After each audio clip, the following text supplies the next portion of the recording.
सो आज हम देखेंगे कि दो कोडिंग क्वेश्चन जो 17 अप्रैल TCS एनक्यूटी में पूछा गया था.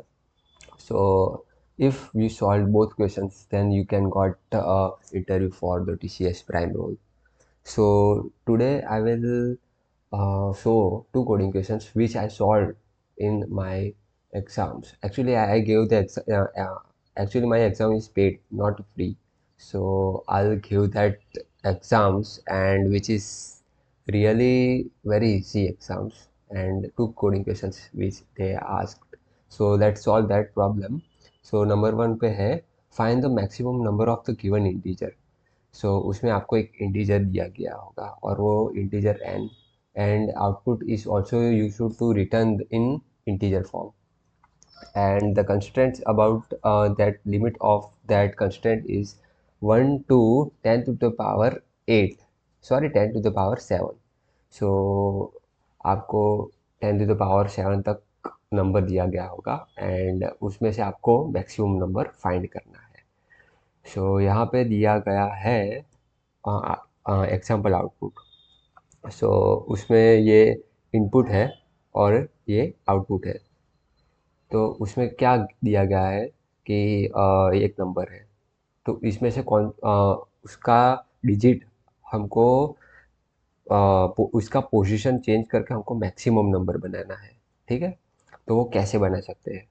देखो यहाँ पे दिया गया है 85426899. सो पहले हम देखेंगे कि हम मैक्सिमम नंबर कैसे बना सकते हैं. ठीक है, तो पहले तो हम किसी का भी मैक्सिमम नंबर चाहिए तो उसके आगे उसका मैक्सिमम क्या होता है. कोई बात नहीं, अगर यहाँ पे देखते हैं कि ये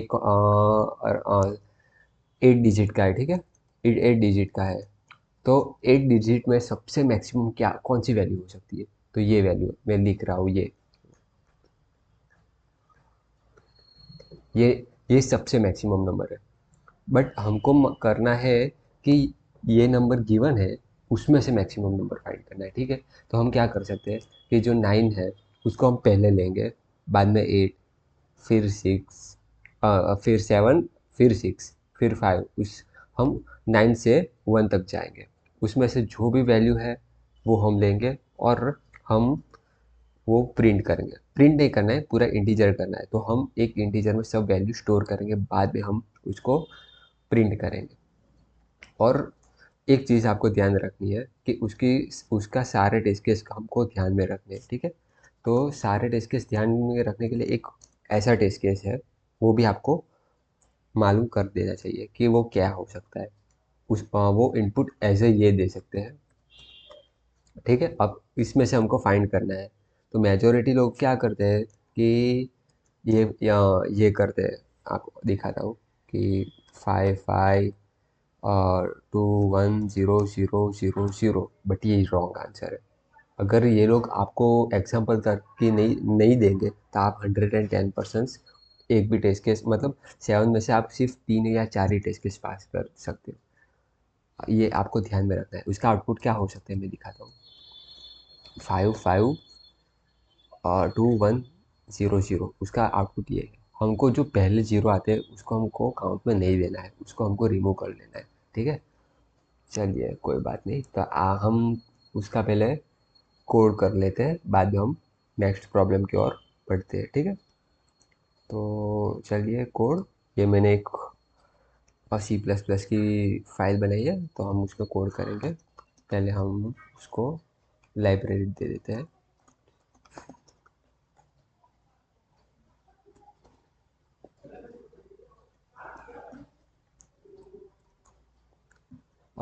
ये एक लाइब्रेरी है जिसमें सब लाइब्रेरी स्टोर होती है.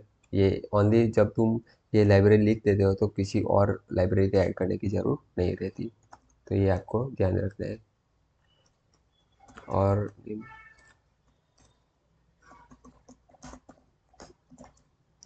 ये आपका मेन फंक्शन.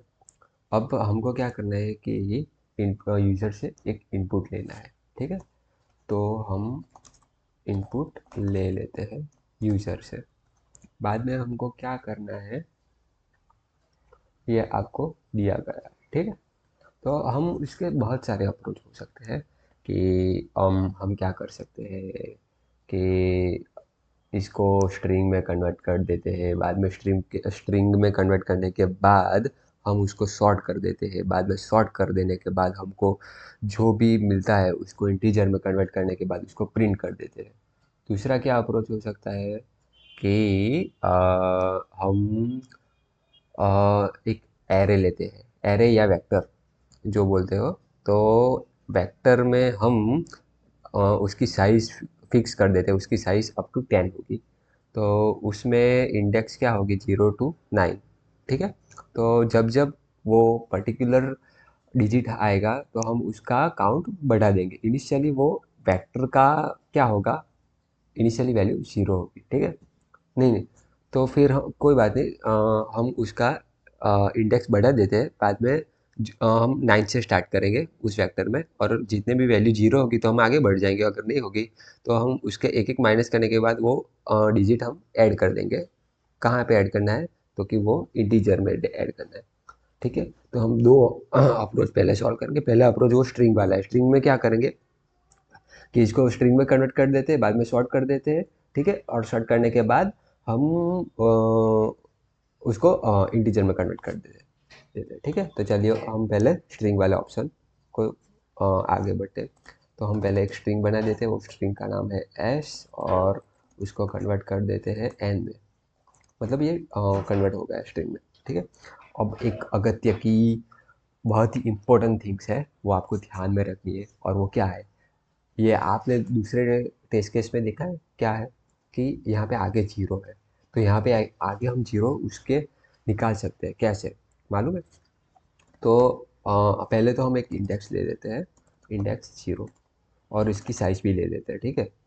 कौन किसकी साइज, तो क्या स्ट्रिंग की साइज हम कैसे ले हमको क्या मालूम पड़ जाएगा कि वो एन जो नंबर है उसकी साइज कितनी है, उसमें कितने डिजिट है वो हमको मालूम पड़ जाएगा, ठीक है।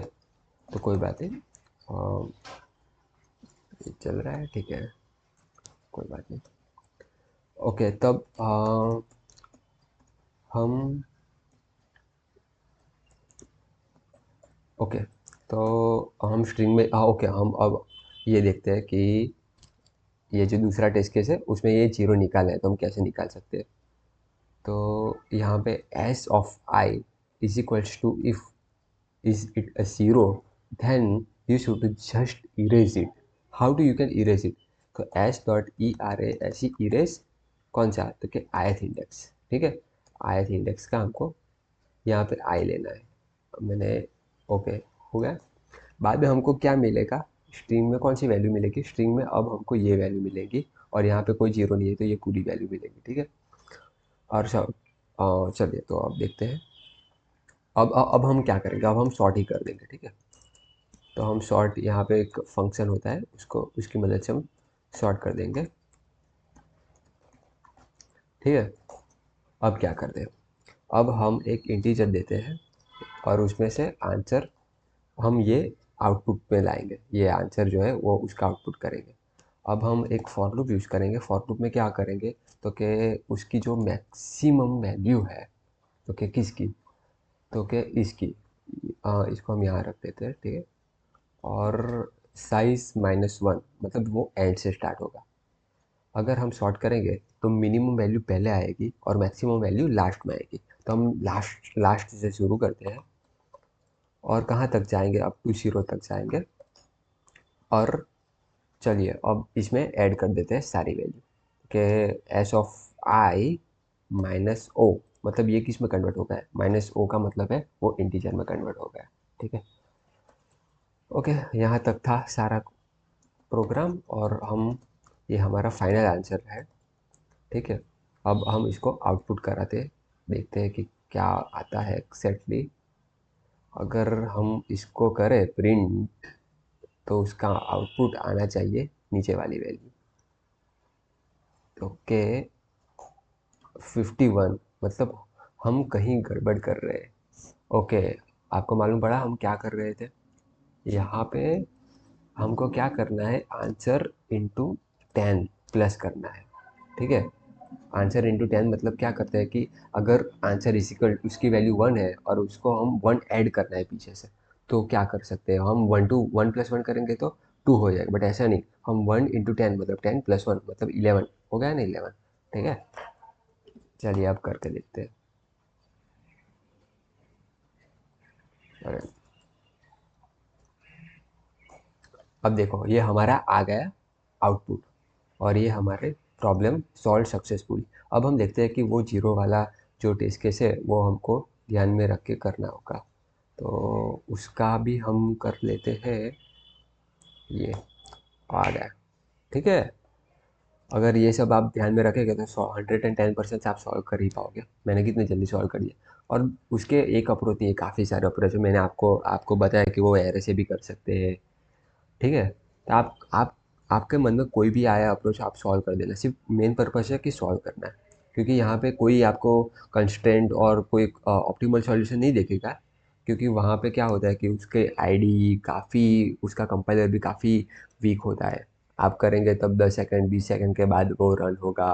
उसमें भी कई सारे आपको सॉल्व करने, कई सारे एरर आएगी, आपको हैंडल करना पड़ेगा। ठीक है, तो ज़्यादा टाइम नहीं लेने का, सॉल्व कर देने का। तो ये है आंसर। और अब हम मूव करते हैं दूसरे प्रॉब्लम प्रॉब्लम की ओर। ठीक है।